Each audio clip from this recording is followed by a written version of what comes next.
La différence peut se trouver par rapport à la mise en pratique de ce djihad. Ce djihad, comme on l'a dit, par rapport au djihad défensif, qui est une obligation pour l'entièreté de la communauté musulmane, le djihad offensif, lui, se doit d'être fait par le gouverneur al-Hakim al-Muslim, le gouverneur musulman, etc. Donc en fonction de ça, on va avoir différents groupes par rapport à ce fait, où ceux, par exemple, les Khawarij, vont excommunier les hukam, les gouverneurs musulmans, et ériger parmi eux des gouverneurs pour D'accord. justement donner l'aval pour pouvoir faire ce djihad.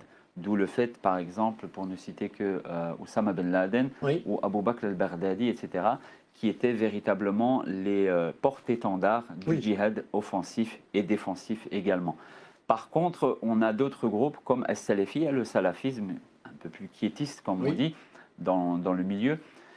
Eux vont attendre la situation de force, ce qu'on appelle une D'accord. situation de force, parce que le djihad offensif ne se fait que lorsque les musulmans en ont la capacité. Le djihad offensif est un objectif, c'est un objectif. Que l'islam soit répandu et que la charia domine le monde est un objectif, ce n'est pas du terrorisme, ce n'est pas du kharijisme, ce sont les textes islamiques depuis le début.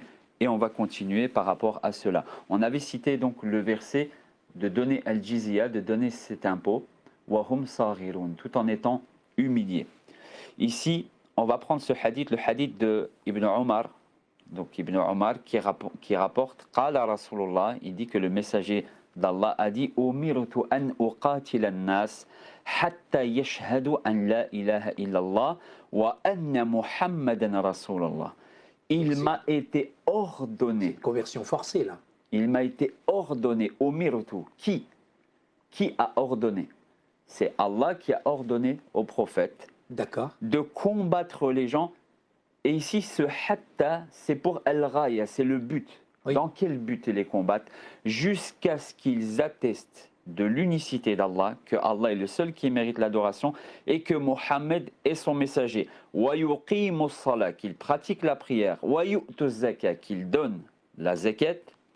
Fa idha fa'alu dhalik, s'ils font cela, sous-entendant que s'ils ne le font pas, ils ne Oui. jouiront pas de ce qui suivra. عصموا مني دماءهم وأموالهم إلا بحق الإسلام. Ils auront préservé leur sang et leurs biens par rapport à l'islam.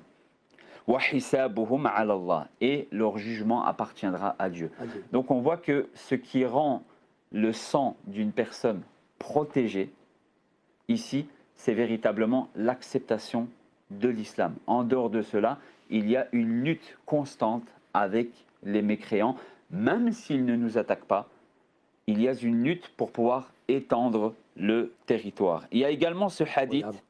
qui dit, ici le hadith précédent était muttafaq alayh, donc rapporté par l'imam al-Bukhari et Muslim.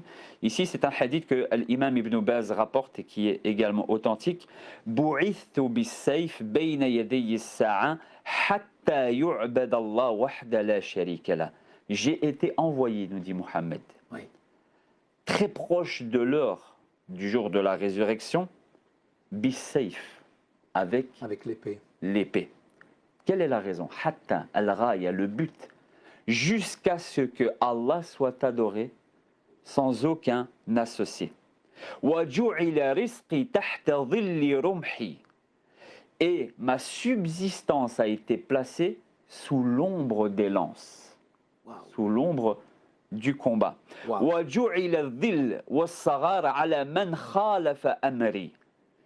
Et il a été placé l'humiliation, la petitesse. Oui.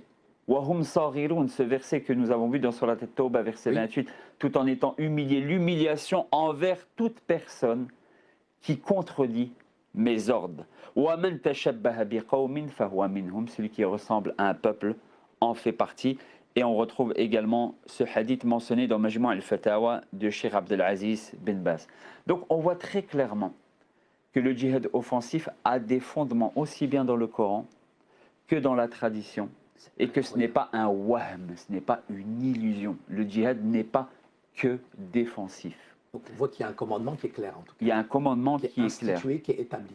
Et il est important pour nos frères et sœurs musulmans de comprendre, et ils le savent pour la majorité d'entre eux, que le Coran est fractionné en deux catégories, ce qu'on appelle al-ayat al-makkiyya ou al-ayat al-madaniyya. Donc on a les périodes mécoises, les périodes médinoises, Exactement. et on dit qu'en fait dans ces deux temps-là, il y en a une qui annule l'autre. Mais est-ce que c'est la réalité? En fait, en position de force, Mahomet, c'est à ce moment-là qu'il institue ça, mais quand il est en position de faiblesse, en fait, on est pour la tolérance, pour un islam d'amour, un islam de paix. Moi, je pense qu'il faut être juste Où il y a une à... stratégie politique dans tout ça. Il y a également, bien sûr, une stratégie politique, mais moi, je pense véritablement que par souci de justice, il n'y a pas une abrogation de l'un par l'autre, mais plutôt les deux faces d'une même pièce.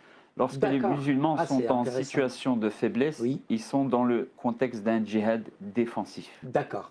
d'un djihad qui va être concentré sur djihad nafs, contre soi-même, contre Shaitan, Oui. et contre les mécréants et les apostats, etc., mais de manière purement apologétique. Donc ça va être D'accord. vraiment par Là, l'intellect, on n'utilise etc. pas les armes. Par contre, lorsque les musulmans sont en situation de force, donc les versets médinois, il y a vraiment cette emprise où on te dit qu'il faut conquérir, non seulement par le prêche, mais également par la force. Et ceci, c'est le djihad talab, comme nous l'avons Il y a vu une sorte de précédemment. taqiya là-dedans. Il y a également une sorte de taqiyya, de dissimulation dans cela, parce que la guerre est une khida'a, la guerre est une dissimulation. Il est permis de pouvoir, en temps de guerre, faire certaines choses pour passer un petit peu incognito et pour pouvoir justement détruire les bases de l'ennemi. Ce genre de choses, on peut le retrouver un petit peu dans toutes les armées.